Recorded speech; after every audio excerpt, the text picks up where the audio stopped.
Hello प्यारे बच्चों, आज की इस वीडियो में चैप्टर 5 एक्सरसाइज 5.2 का क्वेश्चन नंबर 18 अपन समझेंगे। बहुत इंपॉर्टेंट क्वेश्चन है।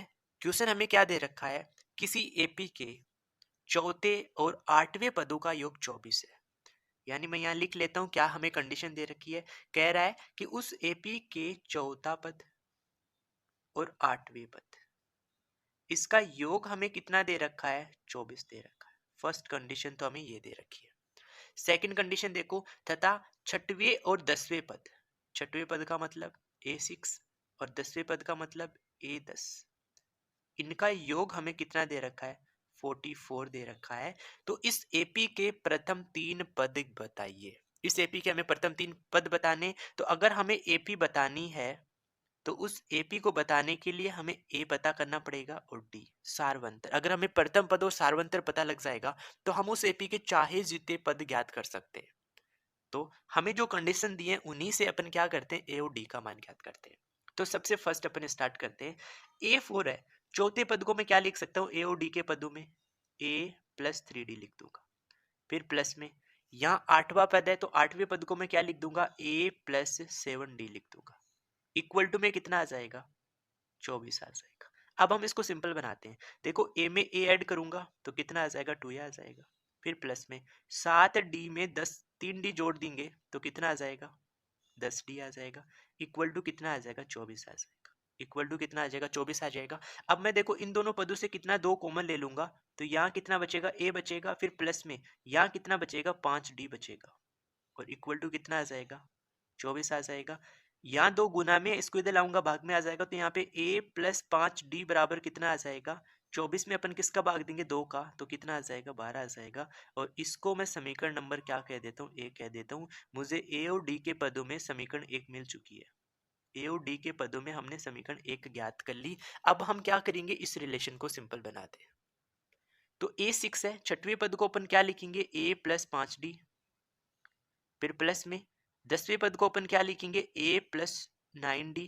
इक्वल टू कितना आ जाएगा? 44 आ जाएगा।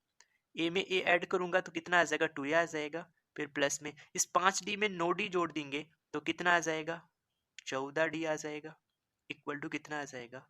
44 आ जाएगा। अब सेम अपन इन दोनों पदों से कितना कॉमन ले लेंगे? 2 कॉमन ले लेंगे तो यहाँ बचेगा ए। फिर प्लस में इससे भी अपन 2 कॉमन ले लेंगे तो कितना बचेगा? 7D।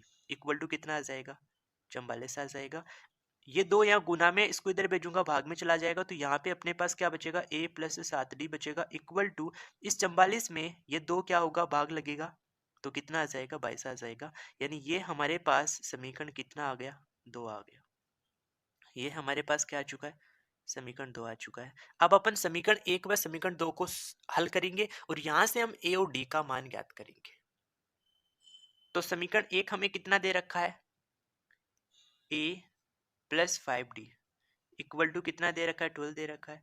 और समीकरण 2 हमने क्या निकाला? A+7D इक्वल टू कितना? 22 दे रखा है। अब हम क्या करते हैं? इन दोनों को गठा देते हैं। इन दोनों समीकरणों को अपन क्या कर देते हैं? गठा देते हैं। और गठाने पर जो नीचे वाले समीकरण होती है उसके चिन्ह चेंज होते हैं। पदों के चिन्ह चेंज होते हैं। ये प्लस का है तो माइनस बन जाएगा, ये प्लस से माइनस बन जाएगा, और ये भी प्लस है तो ये भी क्या बन जाएगा? माइनस बन जाएगा। अब इस प्लस के ए में से अगर ए घटाओगे तो यहाँ तो बन जाएगा 0। यहाँ 5D प्लस का है, उसमें से 7D घटाओगे तो किसका बचेगा? माइनस का 2D बचेगा। इक्वल टू आप 22 में, सॉरी यहाँ 12 प्लस का, उसमें से 22 माइनस करोगे, 12 में से आप 22 माइनस करोगे तो यहाँ पे माइनस का कितना बचेगा? 10 बचेगा। यहाँ से हमें किसका मान ज्ञात करना? डी का। तो डी के साथ माइनस तो गुना में इधर भेजूंगा, कहाँ आ जाएगा? भाग में आ जाएगा। तो यहाँ से मुझे डी का मान मिलेगा, वो -10 में किसका भाग लगेगा? -2 का। और हम इसको सिंपल करेंगे तो माइनस माइनस प्लस बना लेगा, और 2 से 10 में कितनी बार भाग जाएगा? 5 बार जाएगा। तो यहाँ से हमें डी का मान कितना पता चला? 5। यानी हमें इस एपी का सार्वंतर तो पता चल गया 5। सार्वंतर हमें कितना पता चला? 5 पता चल गया। और यदि हम ये डी का मान इन दोनों में से किसी भी एक समीकरण में रख देंगे, और तो वहां से हमें किसका मान पता चल जाएगा? ए का। तो मैं समीकरण 2 में ही रख देता हूँ। तो ए मैं ऐसा कैसे रखूंगा? फिर प्लस में 7 इंटू डी की जगह मैं कितना रख दूंगा? 5 रख दूंगा। इक्वल टू कितना आ जाएगा? 22। ऐसा कैसा आ जाएगा? तो यहाँ पे A+7 को 5 से गुना करूंगा तो कितना आ जाएगा? 35। इक्वल टू कितना आ जाएगा? 22 आ जाएगा। अब ये प्लस का 35 है, इसको इधर भेजूंगा तो यहाँ से मुझे ए का मान मिलेगा। जब मैं 22 में से कितना माइनस कर दूंगा, 35 माइनस कर दूंगा, तो यहाँ से मुझे ए का मान कितना मिलेगा, आप 35 में से 22 घटा लो तो 13 बचेगा। और बड़ी संख्या किसकी है, माइनस की, इसलिए किसका बचेगा, माइनस का बचेगा। तो हमें इस एपी का प्रथम पद भी पता चल गया, ए का मान कितना आ गया, माइनस का 13 आ गया। अब हमें क्या करना है, उस एपी के प्रथम 3 पद ज्ञात करने हैं।